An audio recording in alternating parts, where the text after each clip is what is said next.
Hey guys, Greg here, Bone Tactical. I'm going to share with you guys today some of my favorite accessories for overlanding, or just if you're a man and you want to keep some stuff in your truck. I'm just going to really briefly overview some stuff that's not really talked about as much. I'm going to share some more of the overlooked items that you might want to keep in your truck. Who am I? I'm Greg from Bone Tactical.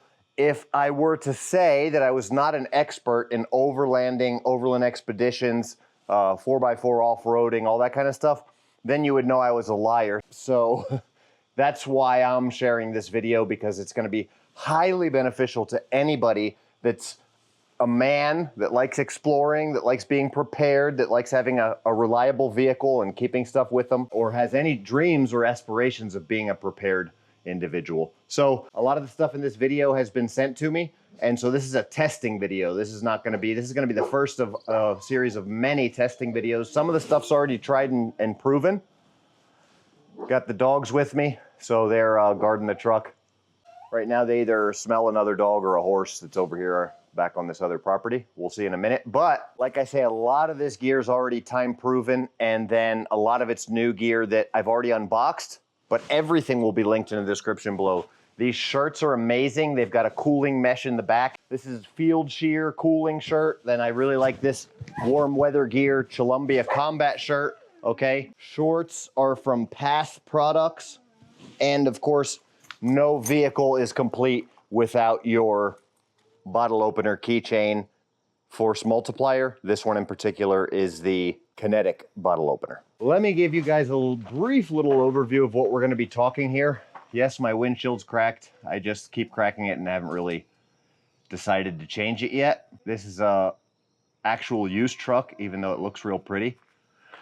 But what we've got going on is windshield wipers. I'll talk about those windshield wipers and show them to you here in a minute, but something super often overlooked is a good set of windshield wipers, because when you're off-road, no matter how tough and how capable your cool rig is with locking differentials on front and back and solid axles, if you can't see where you're going through your windshield, and when you get into some mud, you're gonna have problems if you don't have good windshield wipers. So the dogs are really restless for our morning run, so if they're making a little noise in the background, just forgive me for that. I'm filming this video before when I would normally be taking the dogs for their run, but gonna show you, I don't know if you've seen this back section of the truck here.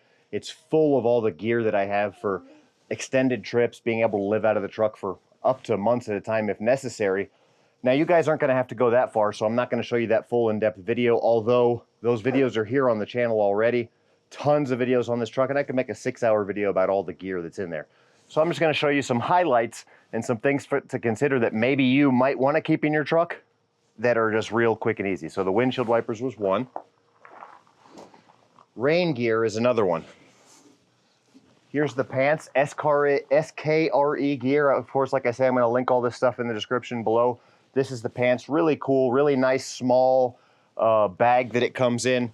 I might throw over some footage of me actually using the jacket out in the rain, but here's the jacket right here. I just feel like that this rain gear is like a little bit more maybe professional, or just like a little bit, it's a little bit lighter, I don't know, a little bit fancier, I guess, than Frog Togs that I've been using for a long time. But between this SKRE gear jacket and my Frog Togs that I keep in the truck as well, in their little respective bags, they're awesome. And it's really important if you're anywhere that it rains, which is pretty much everywhere in the world, right, that you have some rain gear for climate change. Maybe you get cold and you don't want to get sick, you know, if you get wet. So a nice rain suit, rain outfit, rain shirt, rain jacket, and rain pants is really nice to have, especially if your truck breaks down, if you got to work on it, if you got to access these cabinets, you know. So this truck in particular, I kind of modified this Toyota tailgate to have some capabilities of storage. Normally the chains that the dogs are on will clip into this and hold it like a normal tailgate, so you can sit there or whatever like you would on any old tailgate. But then there's these massive custom-built aluminum storage drawers that pull out, and then I have tons of stuff in there. Now, like I say, we're not going to talk about all that. That's other video stuff. What I will say is I really recommend having, especially nowadays that you can have a small compact sleep system.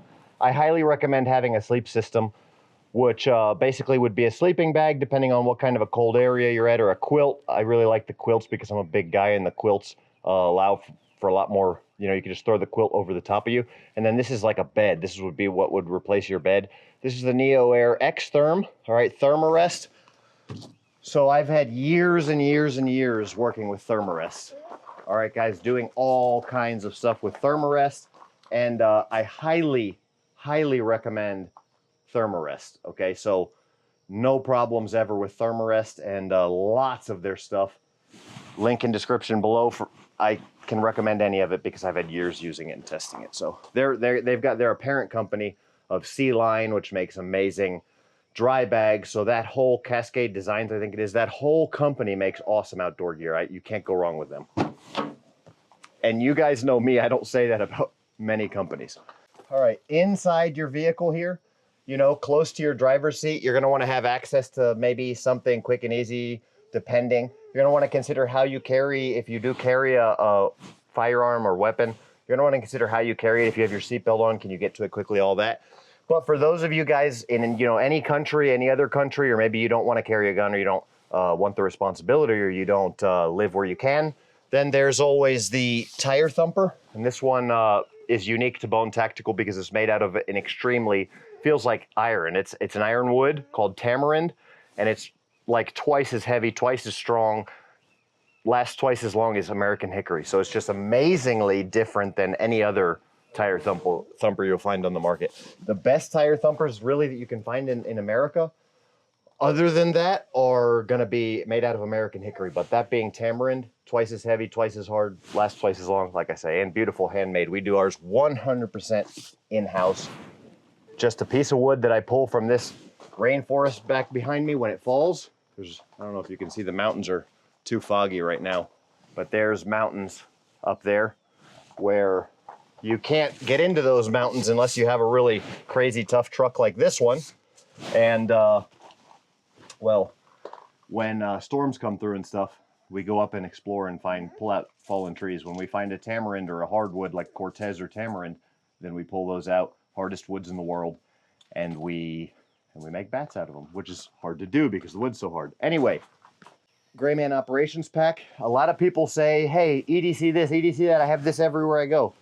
When I am on my property and stuff, I do have my EDC belt on. I got my cell phone holder, extra mags, you know, stuff all there. Med kit is on the back of it. So all this kind of stuff, but I don't always have all this stuff because I don't like a ton of stuff in my pockets when I'm out and about in public. And I, of course, am utilizing the real Gray Man theory. So this belt goes right into my backpack, which is also utilizing the real Gray Man theory.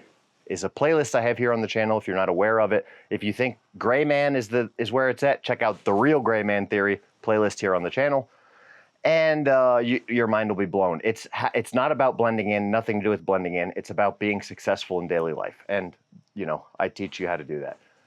The bag helps on that account, and I have, because I don't like carrying a lot of stuff in my pockets, but it is, if you're gonna say, oh, I got an AK-47, I don't need any kind of protection whatsoever. I was talking to a guy about that the other day, actually. He's like, yeah, I'm good now. This area where I'm in is very dangerous. And some of his friends had recently been killed and whatnot. And we just had a real big gang infiltration, and I think most of them are wiped out now. But he was like, yeah, I got the AK-47, I'll be fine. I was like, oh, you carry it with you? Because it's illegal to carry here where I'm at. And he's like, no, I keep it in the house. I was like, well, you know, if somebody were to try to take you out, they probably know that, and they'd just take you out somewhere other than your house. But so just to consider, the tools that you have are only as good as having them with you. So that's why I recommend having a nice gray applicable, which means it can translate into a broad array of environments, meaning like if you're wearing it in a city, urban environment, if you can look okay. Transitioning out into the woods, you've got a camouflage backpack cover for that, which I sell as well. We can get one somewhere else. And then your camouflage. So that's transfer into different environments. Rural, urban, United States, Europe, South America, Central America, Asia, Australia. If you have something that can be utilized in all those countries with the real Gray Man theory, meaning you can be successful with what you have in all those countries, then now we're cooking with bacon grease. Anyway, one more really cool thing here that I've unboxed and done in some other videos, sitting there on the dashboard. I'll get over there and talk about it. You may have seen the boating video where I actually installed one of those things on the boat over there. If you don't have a high lift jack with your truck, you're probably going to want one of those. Very, very, very crucial. Also, once you start getting real serious, then you're going to want to build in jack points all around your vehicle, preferably like 8 of them, 2 front and back, 2 side to side, where they're actually the jack basically locks into to the area right there, and you can jack up your truck. Then you're going to want a plate for the bottom when you're in mud, because so the jack doesn't jack, so the jack jacks up the truck instead of the jack jacking into the ground. But we cover all that stuff in our more extensive videos. This one I'm just going to touch a couple topics here. This I'm really excited about. And you guys, I probably comment below if you know why this is important, but I'm going to say like 90%, maybe 95% of people watching this video, probably 99% of people watching this video won't understand why this is important until I show it. And only real hardcore off-road overland expedition guys will know about this. And there's not many left. So this is the Alta-Tilt from Sun Company. Now I've put all the Sun Company tilt gauges and stuff on the boat. There's another video on that. Really like them. I have window thermometers. Everything is still working from them, so I'm really enjoying working with this company.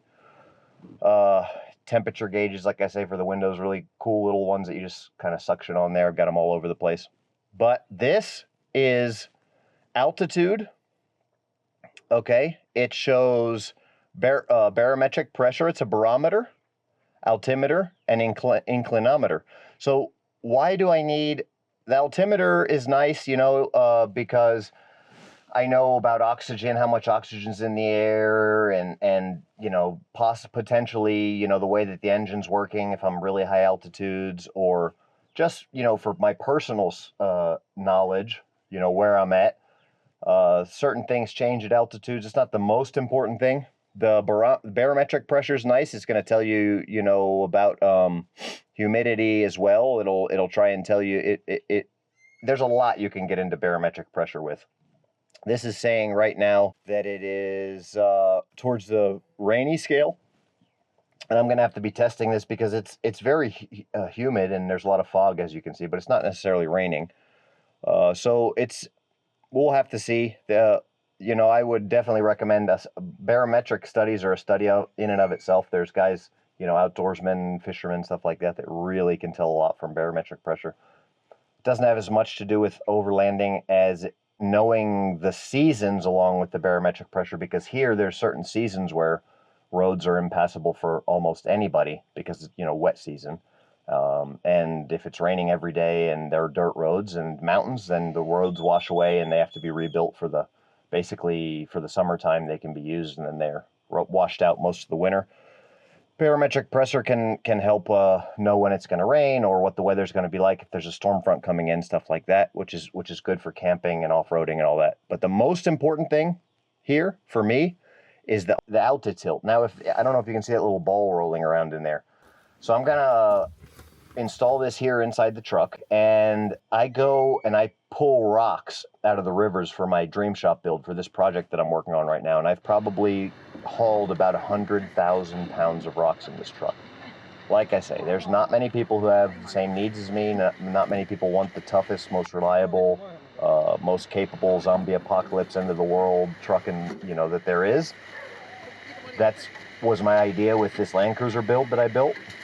And it also has helped me tremendously hauling gear. I built a forge that I had to leave real quickly one place because of problems. And before I built this, I'm building the Dream Shop now. But when I had to leave where I was working out of, I was renting, and I had to leave last minute. And it was my forge that I built. Any good forge is going to be incredibly heavy. So my knife making forge is like 2,000 pounds, and I put that in the back of the truck. Since then, it's gone just way over the top. I've had 4,000 or 5,000 pounds of rocks in the back of the truck. What happens is, with the Land Cruiser, if the Land Cruiser has an Achilles heel other than the suspension issue, which I redesigned, it's whether you are going like this or not. When I was pulling, remember the bats we talked about, the bone thumpers? So when I was hauling this wood out of the jungle, just imagine this wood is twice as heavy as hickory. So when I was hauling that wood out of the jungle, the whole back of my truck was filled with these broken up pieces of old rotted wood. Only the heart of the wood of the tree was still good, but I hauled out the whole thing as much as I could haul out, and then we classified it as what was good and what wasn't once we got to the workshop.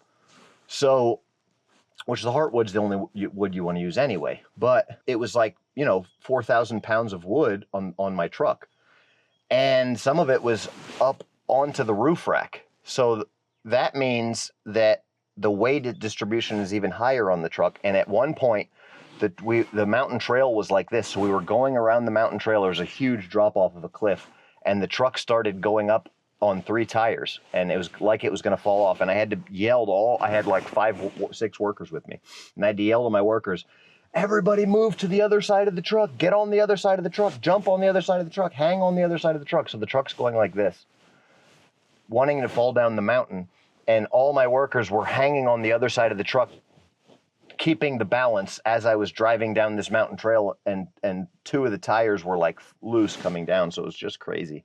But I really was excited about putting this on there because this will tell me what the angle is as I go. And what I need to do, basically, I have mapped out in my head. I know, being a very good off-road driver, exactly what my truck can take. But I don't have that as a science. I don't know that my truck can take, let's say, 15 degrees of angle. I won't know that until I install this. So now I'll know exactly what to look for. And when I start getting close to 15 degrees of angle, I can say, okay, well, let's not get there. Let's do something that we need to do. Let's counterweight. Counterweights is what I was using with those guys, and a lot of times I'll have to do that. So I'll do my best. I'll either, if I haven't at this point already thrown over the top some footage of either loading the rocks or driving with the rocks. It's really hard to do footage of driving with the rocks because I don't have a camera guy. I used to have a camera guy. I don't have a camera guy anymore. And my first camera guy was Primo. You guys probably saw him in some of my first Central America videos. He's no longer with us, so rest in peace, buddy. Yeah, it was you know, a lot of you guys know my story, and we've gone through some tough times and whatnot, and not all of us made it. So I'll try to throw over some footage of driving because I got to find somebody who can do a good job filming it. One of my workers that's basically a knife making or property caretaker or a knife making apprentice. They're going to be filming apprentices now too, I guess. I do have some footage of the rocks being loaded, so I'll show you guys that. And you guys saw the suspension build, which I just rebuilt the suspension because it was just the bushings going bad. But just crazy awesome, this truck that you can load up, you know, 5, 6, 8,000 pounds on. I don't even know what the max I've had, but I've had I know at 4,000 or 5,000 pounds, I've still got space between the bump stops with these new leaf springs and the lift, a little bit of space between the bump stops and the suspension top plates I fabricated. So it's probably like around 8,000 pounds that I've had the most, because when I had that wood on here, I actually crushed the bump stops with that tamarind wood that I told you about. And that was just, there's a couple videos already on here too of just hauling out. One video with Cortez. There's parts of other videos with a ton of wood. You can see the truck. There's one video where the truck almost flipped to do the same thing crossing a river, and one tire went in and it did the same thing. So one tire went into the sand. But yeah, so we'll get this installed. I'll try and give you a little bit of a view of what I'm talking about with what the truck looks like when it goes back and forth, when it's like this, when it's heavily loaded. I'm sure you guys want a real brief overview of the cabin here. Every single aspect of this truck as I'm building it, it's all changed, but there's a Land Cruiser build, Overland Expedition vehicle playlist. There's a playlist here on the channel of this truck from the day I bought it brand new 3 or 4 years ago, completely stock, to the point it is now, me doing every single aspect, which is insane. It takes years, and this is it's several $100,000 of work put into a $100,000 truck. So we're talking about the epitome of expedition vehicles at its finest. But I'll give you a real quick brief overview here. I'm not sure where I'm going to throw in the footage, if I'll put a little bit more footage at the end of the rocks and hauling. So we're here getting some rocks out of the river, well, loading them now for my Dream Shop build, and we're testing out the inclinometer, because, you know, a certain incline and you lose the truck goes over, gets lost in the river, whatever. We've got a bit more of a problem today. This particular road is supposed to be impassable, so we're gonna try and see what we can do. You see the kind of cars here, these old Hiluxes are the only guys that can come through this main road here. The water's up almost to the river. This is pretty normal for us in the wet season though.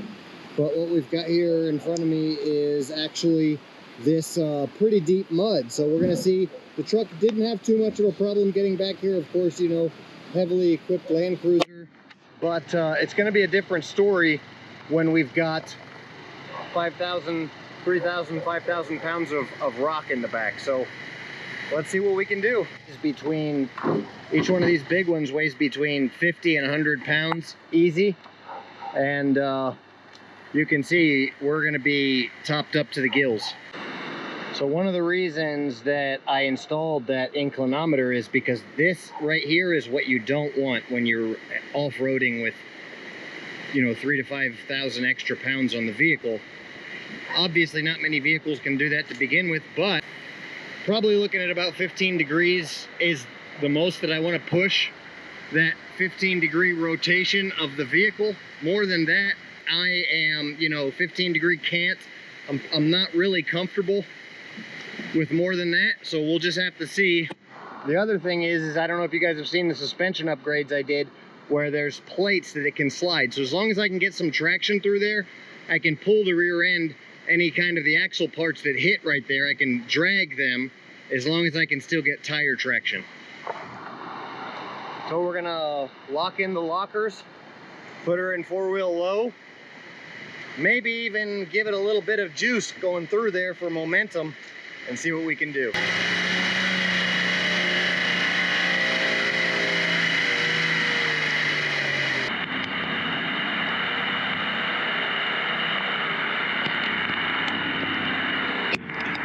Let's just do a real quick cabin overview. So sound system, you know, for long drives, it's really nice to have a sound system. I put some massive 6x9s in the front doors. The back doors have a 6.5. We've got two 6.5s in this custom center console that I built. One in the front, one in the back, subwoofer in the bottom. Voltage meter there with switches for all of my lights. Front, back, left, right. Lights up on the roof rack. These little hidden away lights here. They've got covers on them right now. Of course, nice multicam black Cordura, just to make sure that everything's pretty much bulletproof. No truck is complete without a custom shift lever. And one of the coolest things about the build is what I've got behind the back seat. Of course, you'll have to check this out in other videos, but there's our entire electronics and charging station. This is a firearm safe for when I need to leave the firearm in the vehicle. We got amplifiers, fuses, fuse panels, and a charger. Electronics, vehicle lighting, all that stuff is up on the channel in another video, so for sure check that out as well. Gonna do my best to do some windshield wiper testing videos as well. I know the ones I got on here are worn out. If I don't get to put the testing of the windshield wipers in this video, then stay tuned for more of the testing videos of everything in and pertaining to the truck. This is what 5,000 or 6,000 pounds of rocks look like in the back of the Land Cruiser. Look at those tires.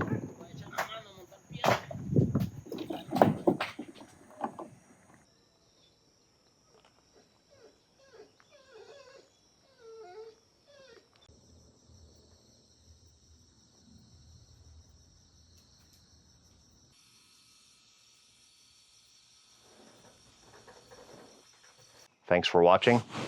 Bone out.